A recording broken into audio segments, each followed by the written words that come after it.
Assalamualaikum warahmatullahi wabarakatuh.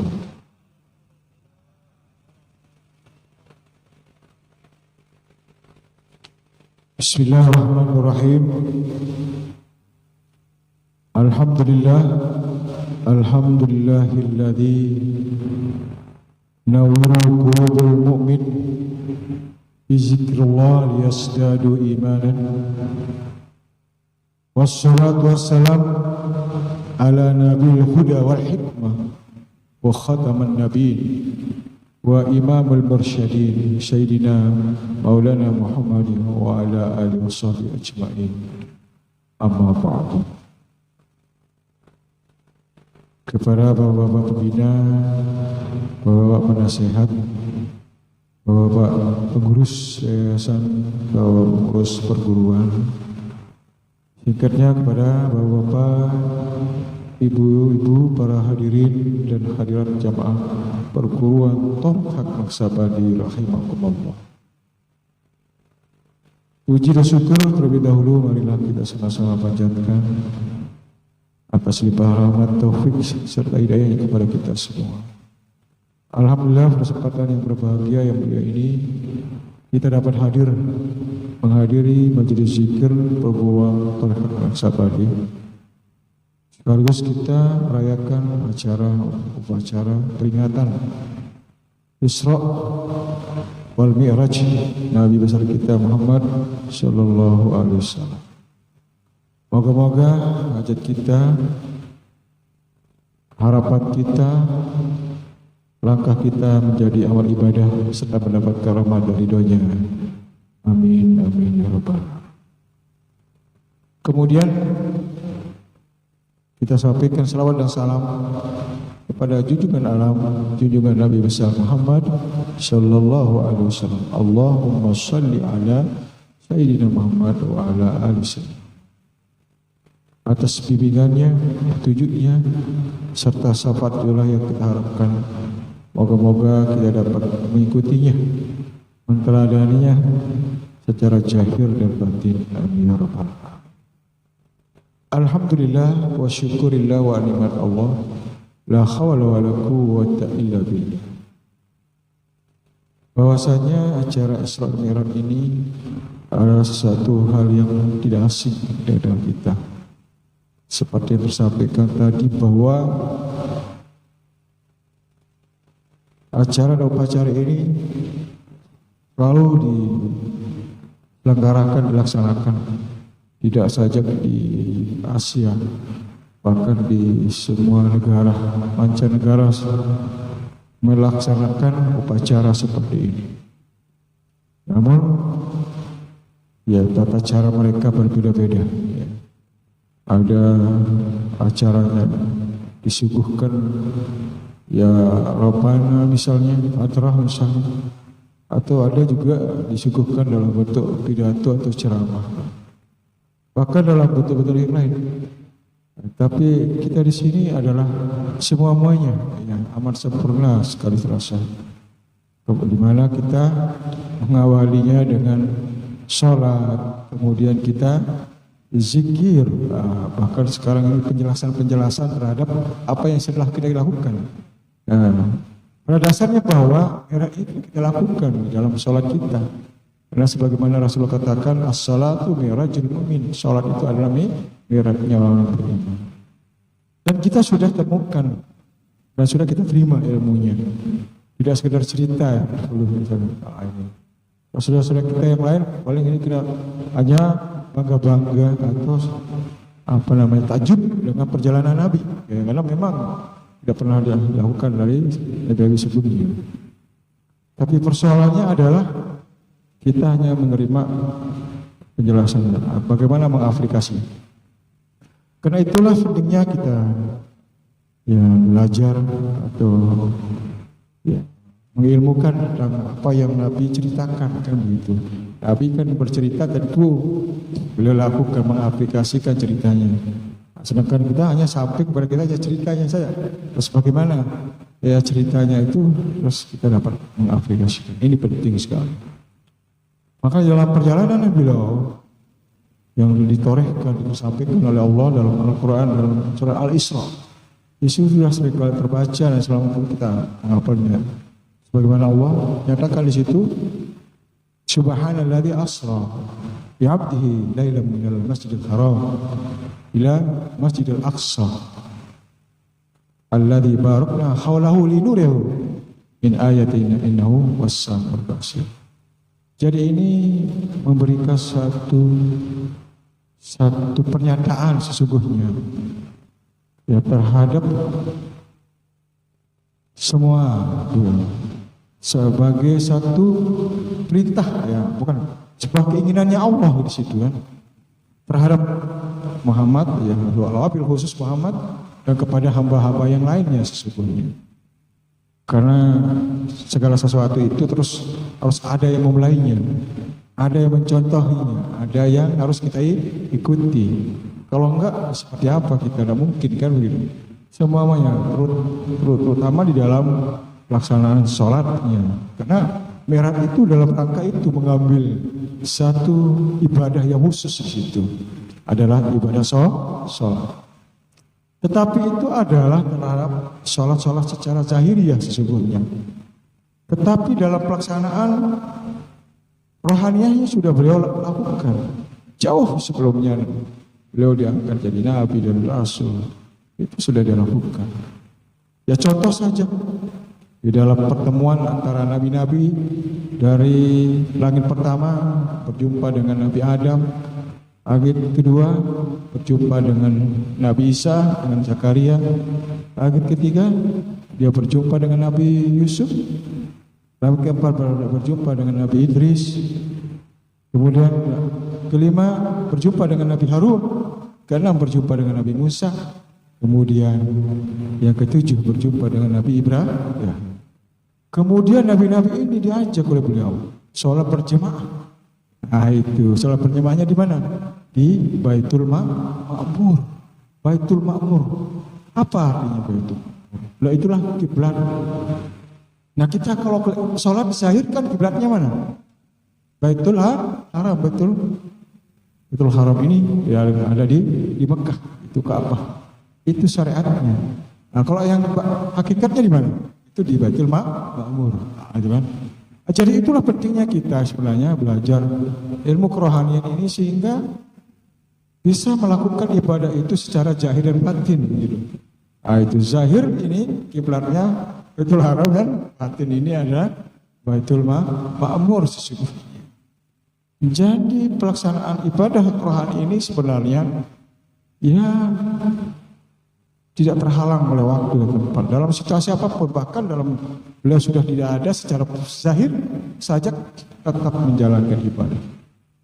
Itulah yang sering kita bahas tentang salat yang dikatakan salat alladzina hum ala salatul daim, salat yang berkekalan, salat yang tidak pernah putus, salat yang terus-menerus ada. Setiap waktu dan setiap saat, kapan dan di mana saja sedang. Ya, karena para nabi-nabi, para wali Allah itu dia sholat ya sebagaimana sholat al-awliya al-anbiya yusalluna fi kuburihim kama yusalluna fi buyutihim. Karena para nabi, para wali itu sholat di kuburnya sebagaimana dia sholat di Rasul. Seperti itu. Nah seperti itulah dalam perjalanan Isra yang Nabi ya lakukan dari Masjidil Haram ke Baitul Muqaddis. Nah itu proses perjalanan inilah yang sering kita dengar. Nabi ketika Nabi dalam persiapan untuk berangkatnya, Nabi itu dibelah dadanya. Nah ini kan, kemudian Nabi itu dibersihkan hatinya. Apa Nabi itu tidak bersih? Udah bersih sebenarnya kan. Tapi kenapa ada bahasa itu? Nah, memang itulah yang perlu kita pahami, yang kita maknai. Apa makna dibelah? Apa namanya yang dibersihkan? Kemudian diisi. Kemudian Nabi ditunjukkan dia. Kemudian Nabi peroleh satu amalan atau ilmu yang diberikan. Maka di situ adalah dalam bahasa Nabi diisi dengan ilmu, diisi dengan ma'rifat, diisi dengan nur, diisi kan seperti itu dia. Itu bahasa-bahasa yang kita terima kalau kita di luar. Kalau kita di dalam perguruan kita ini sudah kita peroleh bahasa-bahasa itu sebenarnya kapan? Nah, ketika kita tawajuh sebenarnya. Nah, itulah pentingnya kita belajar ilmu rohani ini sehingga paham apa itu tawajuh. Kalau orang nggak ngerti apa itu tawajuh, tawajuh seperti apa? Nah, itu kita ada pembelahan juga kan, kita dibelah.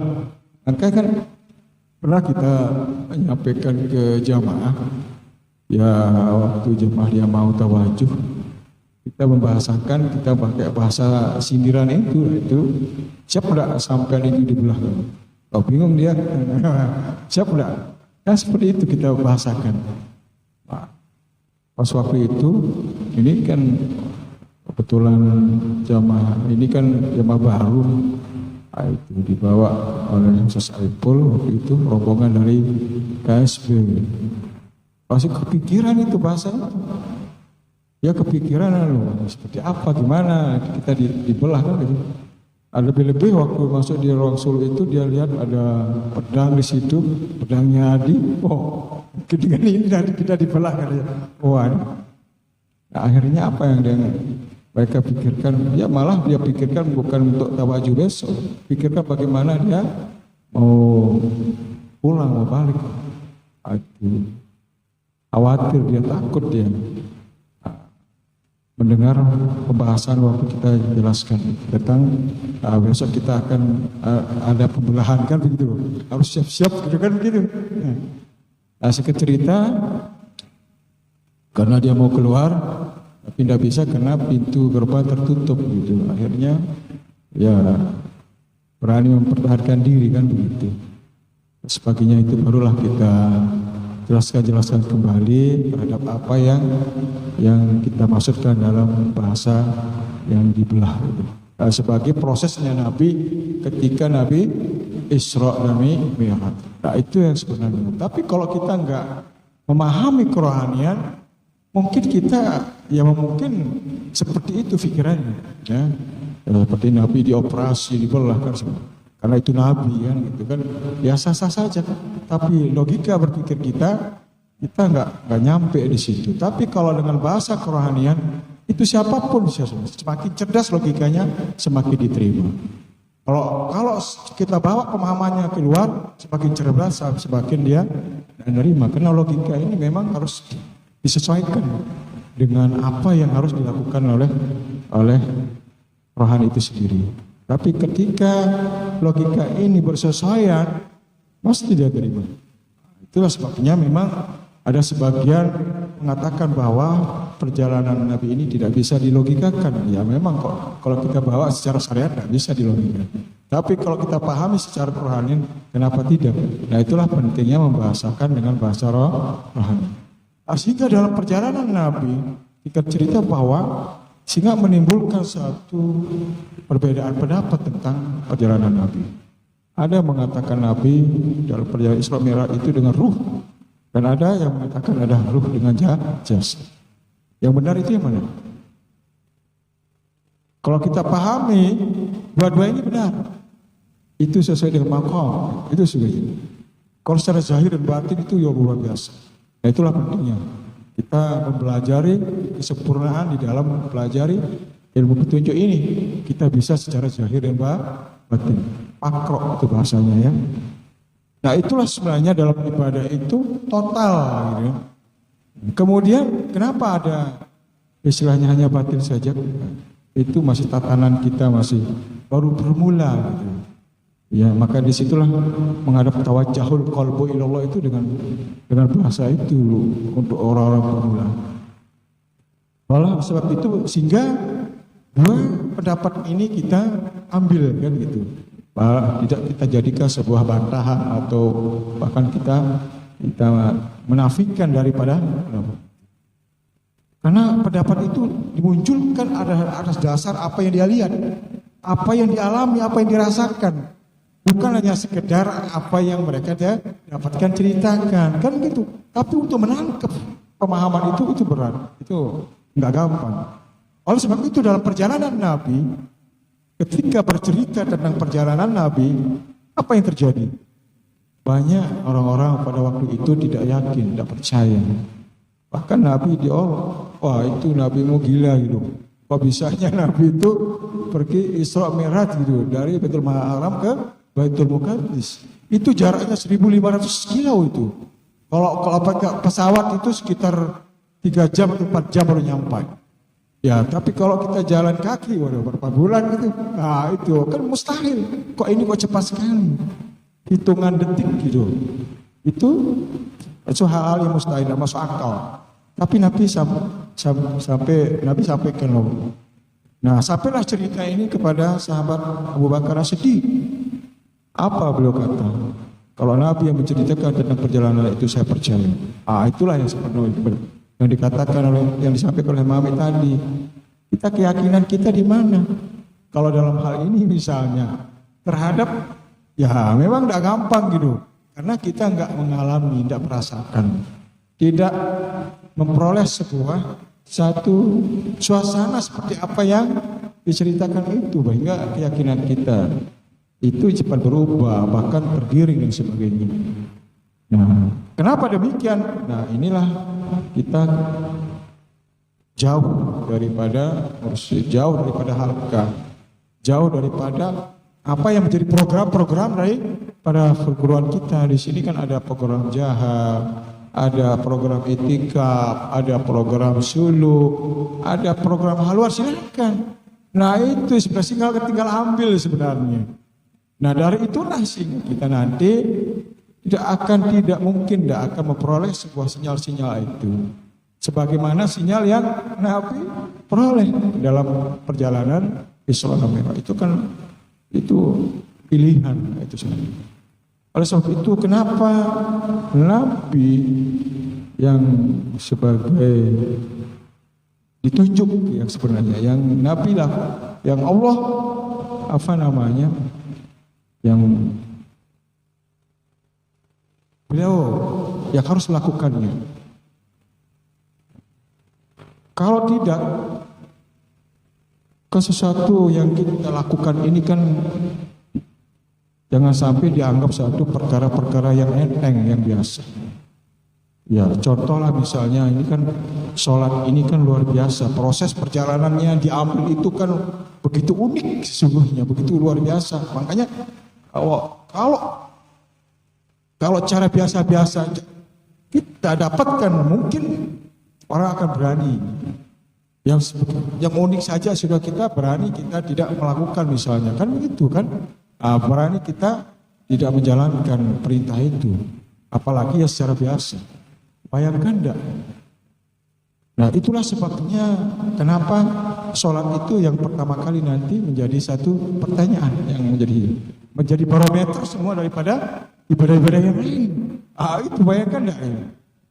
Kalau itu baik maka akan menjadi baik. Nah, inilah sungguhnya kita di sini bagaimana dikatakan sholat yang baik itu, dikatakan sholat yang sempurna, yang bisa diterima, yang nanti menjadi koreksi kita, menjadi sampai atau diterima. Artinya ibadah kita tidak tertolak, kan begitu sungguhnya. Oleh sebab itu kita tidak mungkin kalau hanya satu sisi saja ibadah ini yang kita kerjakan, bagian qauliyah saja atau fi'liyah ini, tidak akan. Karena koreksinya Allah bukan hanya qauliyah dan fi'liyah, justru yang yang paling dikoreksi oleh Allah itu ada qalbiyahnya. Innallaha la yansuru ila suwarikum wa auladikum walakin yansuru ila qulubikum. Yang dikoreksi oleh Allah. Nah, kenapa kita enggak mempelajari apa yang Allah koreksi gitu? Allah yang mulai di tengah hati itu sendiri. Maka keberadaan daripada sholat yang sesungguhnya, yang hakikat sholat itu sebenarnya itu ada pada batin kita, rohani kita, bukan pada zahir. Nah, itulah sebabnya kita dibimbing, kita ditawajuh itu untuk diperkenalkan terhadap diri kita dan supaya bagaimana cara kita menghadap kepada Allah, berkiblat kepada Baitul Ma'mur. Kan begitu sebenarnya. Nah, sehingga ibadah ini betul-betul tercapai gitu secara zahir dan batin. Sehingga itulah menjadi bahan-bahan diskusi kita kalau sama-sama saudara-saudara kita yang lain. Kenapa dalam sholat kita harus duduk? Kenapa harus kita dalam sholat itu memejamkan mata dianggap itu makruh, dan bahkan dikatakan itu dosa dan sebagainya. Kan kita jelaskan. Itu semua. Begitu kita jelaskan, mereka akan paham terhadap apa menjadi tujuan kita seperti itu. Itu soal. Nah itulah yang kita harapkan. Makanya disinilah pentingnya kita bisa membahasakan dengan baik. Ya itulah daripada dakwah itu sendiri. Membahasakan ini memang penting yang perlu supaya tidak terbelah nanti apa yang tersampaikan di sini kita sampaikan di luar yang berbeda. Itu pentingnya.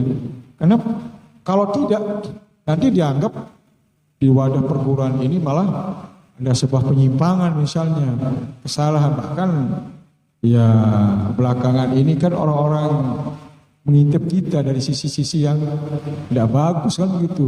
Kita ini kayak selebriti, apapun yang kita kerjakan selalu diintip gitu. Bayangkan dari A sampai Z, dari jamaahnya kan, apa yang lain-lain seperti apa saja nggak ada dia bahasa kan. Gak pernah kita katakan di perguruan ini, di treko ini dan sebagainya, gak pernah kita jumpai bahasa itu. Tapi kenapa di perguruan? Maka itu kita menjadi sebuah sorotan yang luar biasa. Tapi kalau kita diperlakukan seperti itu suatu hal yang baik. Itu bagian daripada siar. Nah, kemudian bagaimana sikap kita itu yang penting sebenarnya. Tapi alhamdulillah melihat situasi seperti ini, melihat jamaah kita semakin hari semakin tambah rapi, tambah bagus dan sebagainya. Keseragaman itulah pentingnya di sini kita ada perguruan, ada yayasan. Dulu ada juga jamaah-jamaah kita yang nolak. Ada apa ini? Kenapa pakai ada yayasan di perguruan ini? Nah, ini orangnya urusannya dunia saya begini. Dan itulah soal. Kadang-kadang jamaah nggak paham kenapa itu harus ada. Beliau dulu dari Datuk Sepuh yang mengawalinya bukan kita. Saya sendiri bukan. Itu dulu namanya Yayasan Torepah namanya. Itu ketuanya Pak Haji Makmun. Itu sebagai ketua LBH itu. Ya, nasib baiklah dia sebagai ketua, sebagai ketua perguruan ini sehingga orang-orang yang ada sedikit risih dalam perguruan ini dilapor sini, lapor sana melihat beliau ada di situ. Ya alhamdulillah mereka agak terlindungi kan begitu. Maka keberadaan yayasan ini sebagai payung hukum. Nah itu sesungguhnya ya baru-baru ini terjadi. Kita kan ada mau mengadakan halkah zikir di Peraya di Pondok Bau gitu. Hampir kita nggak diizinkan apa? Karena minta mana legalitas perguruan. Nah itu, begitu disodorkan apa yang alhamdulillah mereka tidak berani, tidak ngasih. Itu sebenarnya. Jadi hal seperti ini kadang-kadang jemaah nggak tahu. Nah lebih-lebih di luar daerah. Kemarin ada di Kalimantan Tengah. Bahkan kita waktu itu di Merauke. Bayangkan enggak? Itu waktu di Merauke. Seandainya dia koreksi terhadap kita punya akte itu. Padahal akte itu sudah off gitu loh. Udah mati, bayangkan tahun 2009 udah off. Kejadiannya kemarin-kemarin. Itu sesungguhnya tujuan kita di situ keberadaan daripada yayasan adalah dari sisi kita mencari satu ketenangan di dalam kita menjalankan ilmu ini sesungguhnya. Ya, ketenangan kita supaya tidak ada kusak-kusuk, ada bahasa-bahasa. Sebenarnya mereka harus bertanya, kenapa kok sampean seperti ini, kenapa ini zikirnya seperti ini. Itu yang kita tunggu-tunggu sebenarnya, malah berbeda yang kita temukan. Beda kan? Ya seperti perjalanan Nabi. Seandainya Nabi harus ditanya, kok sampean dapat itu bagaimana caranya, kan begitu sebenarnya. Bukan dia persoalkan, malah dipersoalkan. Wah itu mungkin lah, mustahil lah Nabi bisa seperti itu kan gitu. Ini gila kan gitu. Nah seandainya ada jamaah bercerita, ada kemiripan perjalanan seperti itu, apakah semua jamaah? Ada juga jamaah yang tidak menerima. Dulu kan berapa salam-salam dari Nabi, bahkan ada salam dari malaikat Jibril itu, bayangkan enggak itu. Tapi apa? Ada jamaah kita juga yang enggak yakin terhadap apa yang tersampaikan. Nah inilah artinya bahwa walaupun kita belajar kerohanian, tetapi kerohaniannya belum sampai sebenarnya. Belum terima apa dalam perjalanan rohani itu sendiri. Dia hanya memahami kerohanian sebatas logika semata-mata, tetapi kerohaniannya masih belum dapat kan gitu. Nah, itu yang sesungguhnya. Oke lah kita tidak dapat, tetapi kita tidak ada satu keraguan di dalamnya. Karena apa yang diperoleh dalam Quran itu sebenarnya yang hak. La kasababu ada mar'ah. Karena tidak berdusta apa yang dialami, yang dilihat oleh hati itu sendiri. Itu soal, makanya ketika diceritakan tentang perjalanan rohani, bisa enggak kita semua bisa nangkap apa yang didapatkan? Enggak semua. Nah, itu makanya perjalanan Nabi itu tidak ada sedikit pun ibarat belah dua istilahnya. Ya, kafaran istilahnya. Ya berseberangan, bersalah dengan perjalanan di dalam wadah kita ini, dalam perguruan kita ini. Dia bercerita tentang apa yang dia sampaikan itu, kita enak saja kita menerimanya. Karena semua itu terjawab di dalam keilmuan itu kita. Itu ya. Jadi apapun bahasan-bahasan itu yang beliau sampaikan dalam A sampai Z, dari pertemuannya, kemudian dari langsung ke Sidratul Muntahanya di situ, luar biasa enggak itu. Sampai-sampai malaikat sendiri tidak boleh ada di situ. Satu langkah saja malaikat itu akan melangkah, mereka akan terbakar di situ. Apa artinya? Oh, itu luar biasa. Nah, itulah artinya bahwa mempelajari kerohanian itu tidak sama kita mempelajari syariat atau zahir. Tidak mungkin bisa kamu bahasa itu. Tidak bisa kita akan mengiyakan semuanya. Makanya mereka seringkali mengatakan bahwa tidak semua bisa dilogikakan. Memang, tetapi menurut logikanya dia karena logikanya belum sampai, karena keilmuannya belum ada untuk melogikakan dalam sesuatu kerohanian itu sendiri. Karena segala sesuatu itu ada ilmunya, kan begitu. Kalau kita melihat dengan ilmu, pasti bisa paham. Kalau tidak, contoh saja misalnya, ketika orang itu bekerja memperbaiki kendaraan misalnya, kita sendiri bingung gimana cara memperbaikinya. Atau melihat orang memperbaiki arloji misalnya sakit kecilnya. Tapi kalau orang yang sudah pandai senyum-senyum, logika kita belum nyampe kan, belum kan, tidak mampu gitu. Nah, kalau dia santai aja karena mereka mengerti, kan begitu sebenarnya. Nah, seandainya kita bertanya tentang sholat, perkara sholatnya Nabi bersama Nabi-Nabi di Baitul Ma'mur, sholat seperti apa dan bagaimana sholatnya? Coba ayo. Itu aja soalnya, kalau bisa itu luar biasa. Makanya kalau kita nggak mempelajari tentang kerohanian, mustahil bisa terjawab tentang persoalan itu. Nah, itulah sebabnya dalam rangka Isra Mi'raj itu adalah bagian daripada kita untuk memahami daripada perjalanannya beliau ya dalam Isra dan Mi'raj itu, sehingga apa yang kita terima ini sehingga terikutkan, bukan lagi kita cerita, terikutkan, merasakan. Contoh misalnya kalau belum misalnya menonton bola misalnya, terasa enggak kalau orang yang mau masukkan bola? Terikutkan kita, seolah-olah seperti itu sebenarnya. Karena apa yang membuat seperti itu? Karena kecintaan kita terhadap yang kita tonton. Nah sekarang kalau benar-benar mahabbah kita terhadap Allah, terhadap zikir, terhadap itu, terasa itu sebenarnya.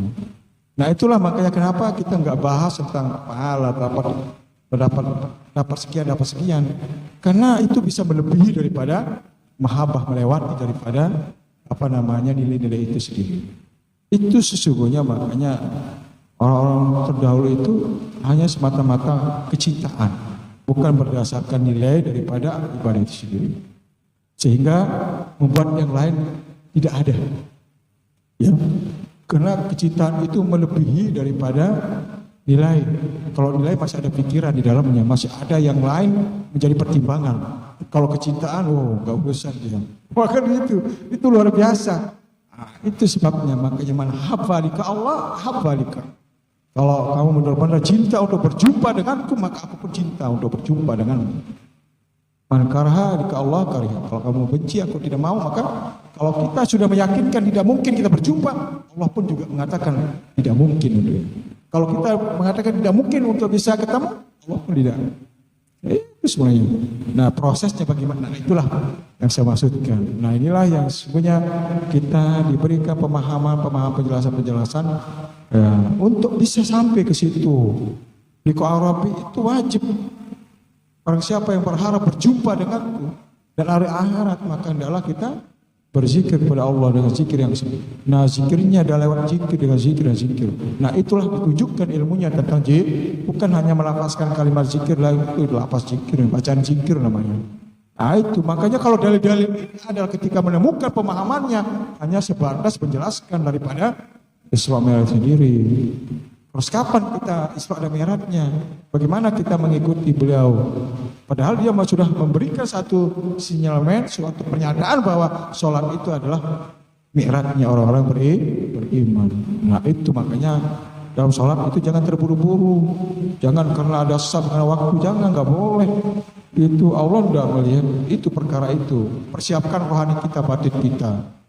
Itu sungguhnya maka syarat kita untuk sholat itu harus bersih dari zahir dan batin. Zahir ini kita bersihkan dengan apa? Dengan air tahara kan begitu. Itu syarat fisiknya kan.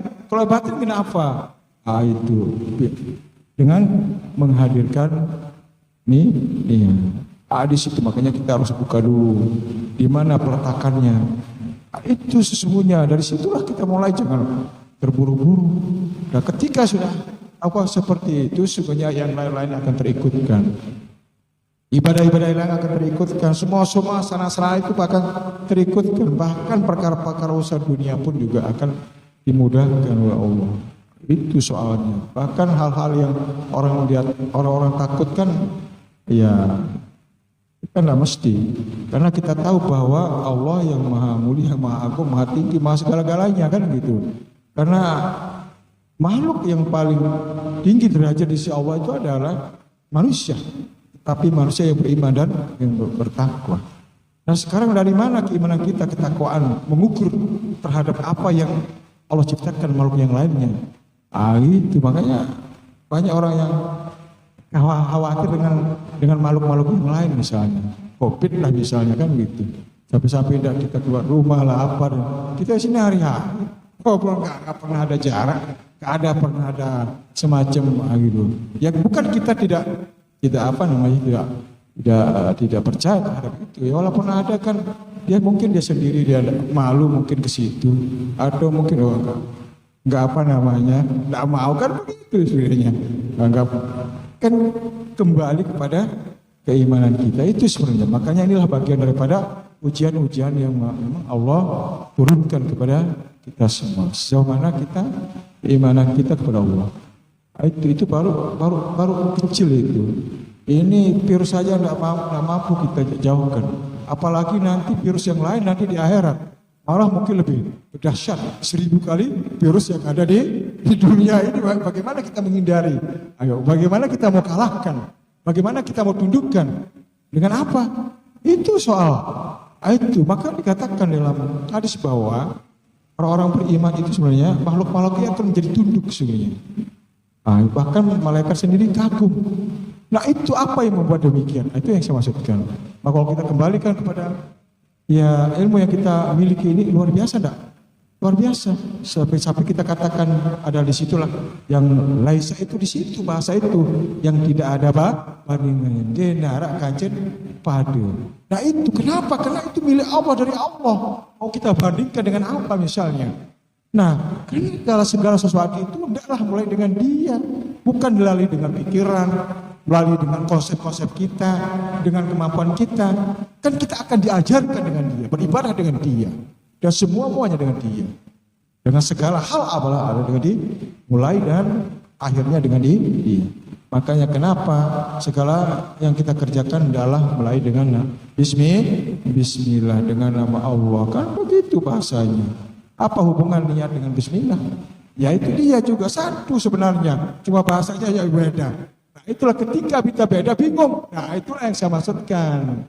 Ketika ada bahasa-bahasa yang beda kita sudah bingung apa itu niat, apa itu zat salat, apa itu zat sembah, apa itu Bismillah, apa itu kitab Allah, apa itu iman. Semua kita sudah bahaskan semuanya. Tapi kok suka kita kadang-kadang membelokkan apa yang kita sudah sampaikan. Ya silakan, padahal kita nggak ngerti dengan ini. Itu karena berdasarkan keyakinan kita tadi, belum ada rasa, belum mendapatkan suatu suasana kerohanian itu yang aman, nyaman, yang nikmat di situ. Kalau kita jumpai, insya Allah sebenarnya nggak akan kita berpikir yang lain. Asik malah di situ. Nah itulah sebabnya kita jangan berharap pada jemaah-jemaah itu keilmuan ini perlu ada aplikasinya. Melalui iman dengan amal. Ah itu aplikasinya amal. Ah itu melalui kita bersedekah misalnya, berkhidmah misalnya. Itu aplikasi-aplikasi. Anda cukup dengan iman saja, tapi itu enggak kita ada aplikasinya kan gitu ya. Sesuai dengan keadaan situasi kita, jangan akan membawa sesuatu hal yang membuat kita berat dan sebagainya. Tidak boleh gitu. Makanya di situ ada ikhlas.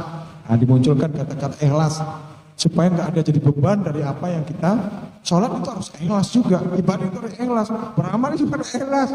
Itu kan makanya puncaknya ikhlas gitu. Artinya kita tidak boleh ada satu pikiran-pikiran yang membuat kita menjadi berat, susah dan sebagainya daripada apa yang kita lakukan. Itu sebenarnya. Termasuklah pelungguh kedatangan pelungguh ini duduk di sini harus ikhlas, harus. Nah itulah akan ada nilainya di situ. Tidak ada yang tidak ada. Tidak ada apa yang Allah ciptakan yang menjadi sia-sia. Justru itu. Contoh saja. Kalau kita pergi ke Mekah, pergi umrah atau haji. Itu bayangkan enggak? Karena kita hanya sekali kita ke sana. Udah boleh jauh untuk apa itu dari kita. Tidak pernah jauh itu makam Nabi dari kita. Mau dekat. Bayangkan enggak? Ini. Kenapa? Karena mungkin karena kita sekali setahun kalau kita bisa dua. Tapi kalau udah hari-hari di situ berbeda. Kalau orang Mekah aja biasa-biasa, nggak ada sampai mau desa-desa karena hari-hari kan bisa jadi karena kita hari-hari di sini mengatakan besok aja. Tahu kita sudah balik duluan, bayangkan enggak? Itu soal. Nah ini, jadi kita jangan kita menganggap bahwa nanti kan akhirnya menjadi satu hal yang merugikan kita. Nah ya pun itu mati tertalatan kayu jempolong artinya mau dinarakan dengan dua. Artinya sebuah penyesalan yang terlambat. Itu sebenarnya. Bahasa-bahasa itulah yang supaya enggak terjadi. Bagaimana kita mempersiapkan. Karena beberapa dari jemaah kita yang sudah mendidik kita yang luar biasa dah itu. Begitu tenang, begitu santai, begitu hidmah dia, begitu luar biasa dah itu. Kayak seperti mereka balik ke tempat yang sudah dipersiapkan di situ. Dan itulah yang kita maksudkan. Karena dia sudah mempersiapkan dirinya melalui makom-makom yang sudah ada, makom-makom para aulia, para ambia, para syuhada, para orang-orang yang soleh. Nah kita masuk di wilayah mana nanti? Nah itulah tergantung daripada perjuangan kita baik terhadap ilmu maupun amalan kita ya. Itulah sebabnya di dalam suasana kita saat seperti ini, marilah memperluangkan waktu, kesempatan, memperluangkan suatu keinginan kita yang betul-betul kita peruntukkan dalam semata-mata untuk berjihad beribadah kepada Allah. Karena kita nggak tahu kapan di mana kan itu soal. Jangan sampai mengakhiri hayat kita dengan suatu hal yang melupakan diri kita kepada Allah, yang melalaikan diri kita. Apa itu? Hal-hal yang berkaitan tentang selain daripada Allah. Itu. Apapun itu, walaupun memang dalam ibadah kalau itu kita lalai perhatian kita selain daripada Allah, ya sama juga apalagi kita di luar ibadah, di dalam ibadah saja. Ketika kita tidak memperhatikan Allah dalam ibadah, maka itu dikatakan orang lalai dalam ibadah. Nah itu sebabnya kita zikir, sir, kemudian pembaruan, kemudian itu sebagai satu sarana-sarana kita, ya jalan kita, pendekatan kita, rasa untuk dekat, rasa kita untuk memperoleh mahabbah itu di situ sebenarnya. Tidak bisa hidup dengan santai-santai, tidak bisa duduk-duduk manis, itu penuh dengan perjuangan. Ya sedangkan Nabi aja sudah masuk dosa sebelum dan sesudahnya beliau sudah diampuni. Tapi dalam ibadah itu sampai kakinya bengkak itu saking lamanya di dalam bertafakur kepada Allah, mendirikan sholat, bukan mengerjakan sholat, dalam mendirikan sholat. Nah, itu kita ini dalam rangka ini dalam suasana seperti itu. Tapi kadang-kadang kan kita masih milih-milih kan, masih kita ingin keinginan sesuai. Coba perangin, nah itulah makanya kita perang kepada diri kita sendiri, pada fisik kita yang kita manjakan ini gimana dia mau mengikuti kemauan rohaninya. Nah itu yang dia maksudkan. Kalau udah kemauan rohaninya ini zahir tidak bermasalah, itu luar biasa. Jadi nggak persoalan kita mau per jam mau berhari-hari kan begitu. Tapi karena kita selalu kita manjakan zahir sehingga rohaninya jadi persoalan, jadi kering, jadi cepeng jari. Nah itu makanya katakan jamaah itu ada yang diperlihatkan dirinya kering, cepeng karena udah menolak jahar, artinya jahar sudah tidak lagi terikutkan di situ, bahkan mereka tinggalkan dan sebagainya dengan alasan-alasan yang tidak pasti. Tapi kalau memang itu karena itu ada tugas, karena itu karena satu hal yang memang tidak ada pilihan, ya silakan, kita nggak boleh, tidak pernah kita menghalang-halangi atau menyetopnya dia, kan itu sebenarnya. Nah, itu selalu kita pulang sepanjang jamaah itu adalah berkeinginan dulu ya, keinginan yang sangat-sangat maksimal. Kalau dia ada keinginan, tidak mungkin segala sesuatu harus dimulai dengan keinginan. Kemudian baru atur strategis kita. Keinginan aja, kalau strategi nggak ada, alat kita juga nggak bisa untuk memperoleh tahu capaian-capaian itu sebenarnya kan. Nah, itu strategi seperti itu yang kita harus menjadi persiapan kita. Ya terlebih-lebih dalam acara-acara yang seperti ini yang sekali setahun kita lakukan dan kita benar-benar mempergunakan momen-momen ini adalah untuk kita hadir di majelis zikir kita di sini. Karena bukan sekadar hanya pembahasan, tetapi adalah kita merujuk kepada para pendahulu-pendahulu kita. Karena setiap kita adakan acara selalu dia hadir dan menyampaikan salam kepada semua jemaah. Itu soalnya.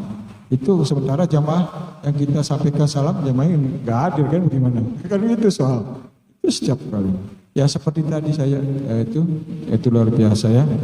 Ya yang kehadiran beliau termasuklah almarhum keluarga kita, ibu bapak dan Sri Keluarisiin kita semua yang kita ucapkan secara ayah jamaah, ibu Sri Keluarisiin dan semuanya.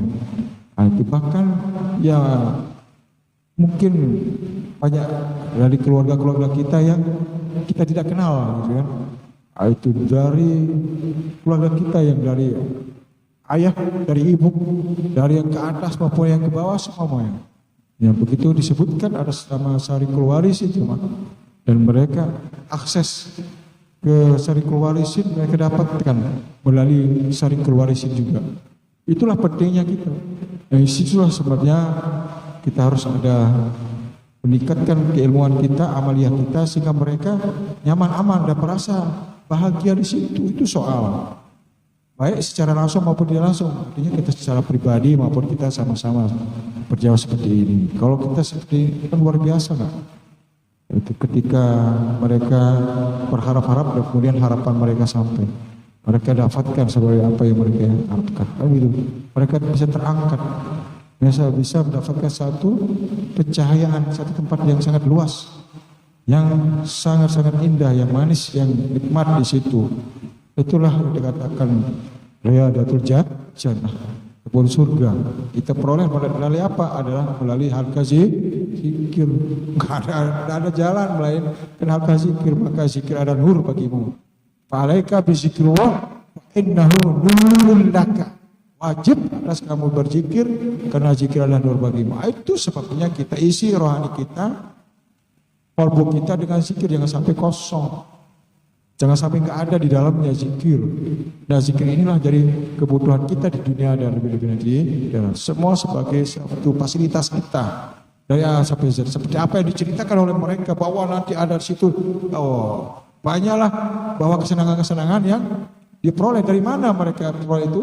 Itu adalah dari amalia zikir, ilmu tentang zikir sebenarnya.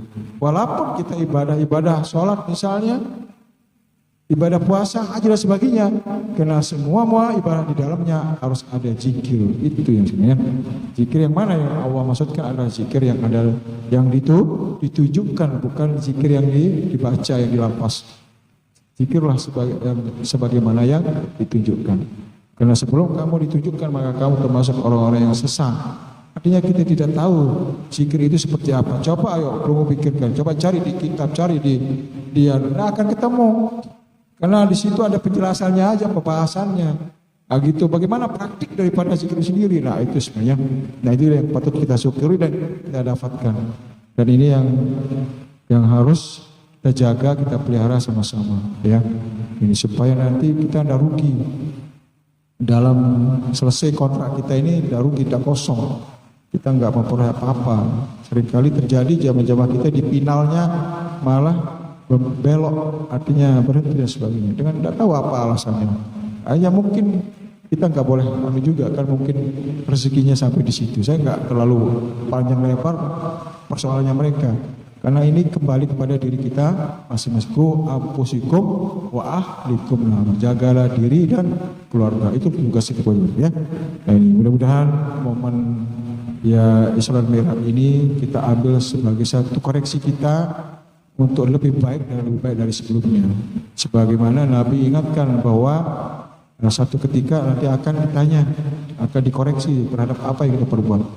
Karena ibadah kita ini belum final selesai, jangan merasa sudah final. Ya mudah-mudahan sholat ini akan lebih baik dan lebih baik dari yang sebelumnya. Dalam arti kata memahaminya, kemudian merasakan ada zok, ada rasa-rasa kenikmatan di dalam manisnya dalam sholat, dalam ibadah itu yang penting.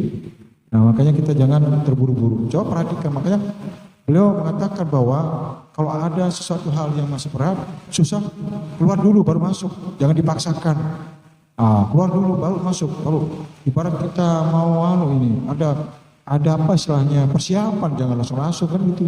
Itulah maksudnya di situ. Terus kalau masih berat, balik lagi baru masuk ke situ. Suasanakan benar-benar dia, bukan kita lagi kan. Nah kalau sudah terasa seperti itu baru kerjakan ya. Nah, ini saja mungkin yang saya dapat sampaikan sebagai satu nasihat untuk harus kita amalkan dan aplikasikan dalam hari-hari. Dan semoga-moga Allah memberikan kerahmatan dan keridhaan dan Allah memberikan kemudahan dalam segala urusan, dan Allah memberikan kesehatan terhadap jamaah-jamaah kita dalam dalam kesusahan, kesakitan dan sebagainya. Dan mudah-mudahan dan lagi sebentar kita ulang tahun ini sehingga bisa berjalan dengan baik, dengan sukses, dan apa yang menjadi cita-cita baik dari perguruan maupun yayasan, bahkan cita-cita jadi jamaah secara pribadi-pribadi, Allah memberikan ijabah dan meridainya. Demikian kurang lebihnya, mohon maaf. Wabillahi taufiq. Wassalamualaikum warahmatullahi wabarakatuh.